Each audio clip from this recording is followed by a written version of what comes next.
तो आपका स्वागत है इस चैनल पर। तो ये एक जो काउंसलिंग सूची है उत्तराखंड प्राथमिक शिक्षक भर्ती की, इसमें क्या क्या डॉक्यूमेंट्स दस्तावेज मांगे जाते हैं उससे रिगार्डिंग ये वीडियो लेकर आया हूँ। और आपसे निवेदन है कि ये दस्तावेज बनाकर आप तैयार रहें।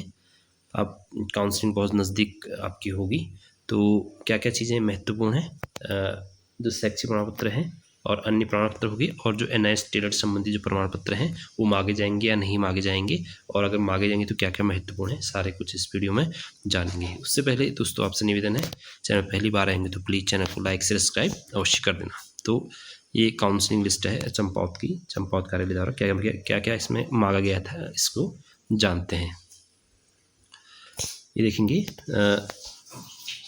इसमें दोस्तों अभ्यर्थी तो आवश्यक निर्देशक प्राथमिक शिक्षा उत्तराखंड द्वारा वन लाइन कॉन्फ्रेंस में दिए गए दिशा निर्देश क्रम में अभ्यर्थियों को काउंसलिंग तिथि 24 मई 2000 को अपने समस्त वांछित प्रमाण पत्र में मूल रूप एवं समस्त प्रमाण पत्रों के दो सेट 100 प्रमाणित छाया पत्र के साथ उपस्थित होंगे। आर्थिक रूप से पिछड़े वर्ग एवं विकलांग श्रेणी में चयन हेतु अभ्यर्थियों को यह सुनिश्चित करना होगा कि संबंधित प्रमाण पत्र की वैधता नियुक्ति तिथि तक वैधता, अन्यथा की स्थिति में अभ्यर्थन निरस्त माना जाएगा। ये सबसे इम्पोर्टेंट है। पहले तो आपके जो भी डॉक्यूमेंट्स होंगे दोस्तों, वो मूल प्रमाण पत्र, जैसे कि आपके हाई स्कूल के क्या क्या चीज़ मैं बता देता हूँ। हाई स्कूल का जो मार्कशीट हो गई, और आपका ये प्रमाण पत्र हो गया, इंटर का हाई स्कूल और प्रमाण सर्टिफिकेट हो गया। फिर इसके बाद ग्रेजुएशन का मार्कशीट हो गई और सर्टिफिकेट हो गया। इसमें सर्टिफिकेट ना भी हो तब भी चल जाएगा, सॉरी हाँ, अगर आपके पास डिग्री ना भी हो तब भी चल जाएगा। डिग्री आप प्रोविजनल भी दिखा सकते हैं, और बाकी नहीं भी हो तब भी इसमें चल जाएगा मेरे हिसाब से। ये पूरी चांसेस है। इसके बाद ये 3 करने के बाद आपको लगाना है इसके बाद DLED की मार्कशीट और सर्टिफिकेट, 2 चीज़ें। और इसके बाद आपको लगाने हैं आपका स्थायी सेवा योजना कार्यालय वाला, और इसके बाद जातिगत प्रमाण पत्र जो भी हो। और इसके बाद अगर ये चीज़ें मुख्य है, और स्थायी जातिगत प्रमाण पत्र हो गया, ये हो गया। बाकी ये चीज़ें देख लीजिएगा जो लिखा हुआ है। आर्थिक रूप से पिछड़े वर्ग एवं विकलांग श्रेणी में चयन हेतु तो अभ्यर्थी को सुनिश्चित करना होगा कि संबंधित प्रमाण पत्र की वैधता नियुक्ति तिथि तक वैध हो, अन्यथा स्थिति में अभ्यर्थन निरस्त है। यानी कि जो आपके पास EWS का सर्टिफिकेट होगा, और जो आपका PH दिव्यांग का सर्टिफिकेट होगा, उसकी वैधता दोस्तों आपकी जो काउंसलिंग डेट है वहाँ तक की उसमें वैधता होनी ज़रूरी है। तो ऐसा तो होगा ही, सभी लोग तैयार होंगे। बाकी ये चीज़ें हैं, और ये चीज़ें इंपॉर्टेंट। बाकी आधार कार्ड आप रख भी सकते हैं, इनका सेट बना लीजिएगा दो का।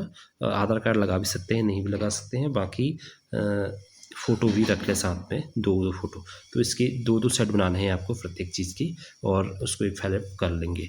आप NIS DLED संबंधित जो दस्तावेज मांगे गए थे पिछली बार, वो बता रहा हूँ मैं। ये देखेंगे दोस्तों, ये चीज़ें NIS DLED से पिछली भर्ती में मांगी गई थी।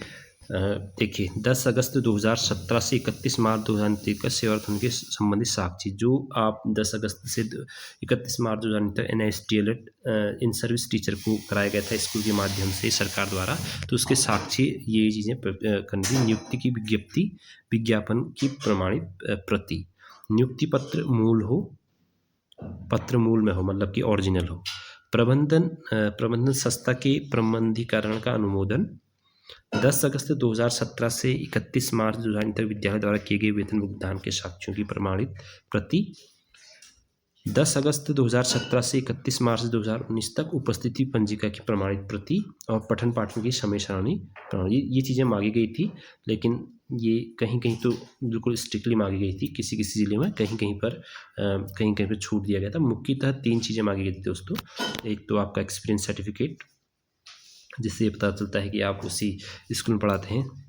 दूसरा उपस्थिति अटेंडेंस सर्टिफिकेट के साथ पीछे से उसकी फ़ोटो मांग रहे थे, फ़ोटो अटैच्ड मांग रहे थे। और तीसरी चीज़ आपकी सैलरी संबंधित सर्टिफिकेट, कि आपको कैसे मिलती थी सैलरी, कैश में मिलती थी या फिर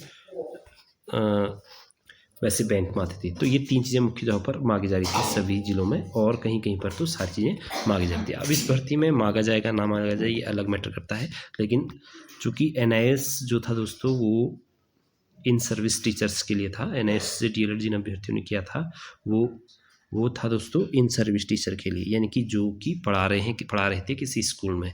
तो ये 70% इसमें पूरे चांसेस हैं कि 70 से 75% चांसेस हैं कि इस बार भी इन डॉक्यूमेंट्स को मांगा जाएगा, कि ये प्रूफ करने के लिए कि आपने किसी स्कूल से, क्योंकि वो स्कूल की भी दोस्तों फिर बात पे जांच हो रही है कि वहाँ स्कूल से अभ्यर्थी ने पढ़ा रखा है नहीं पढ़ा रखा है। ये सारी चीज़ें BO के माध्यम से वहाँ लेटर पहुँच रहा है, फिर BO के माध्यम से ही वहाँ स्कूल की जांच हो रही है। तो मोस्ट ऑफ प्रोबेबिलिटी है कि इन सर्विस रहते हुए आपने यह कोर्स किया या नहीं किया, इसकी वेरीफाई करने के लिए ये डॉक्यूमेंट अवश्य मांगे जाएंगे। और आप फिलहाल इन सारे डॉक्यूमेंट्स को अच्छे से बनाकर रख लीजिए अपने पास, क्योंकि बनाने में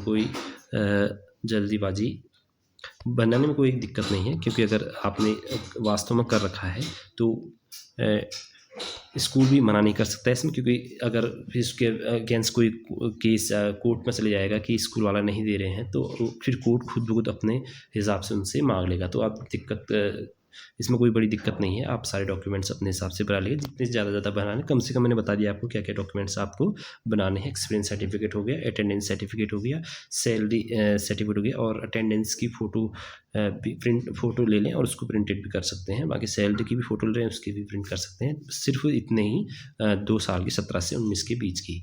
तो ये दस्तावेज बना करके तैयार रहिएगा।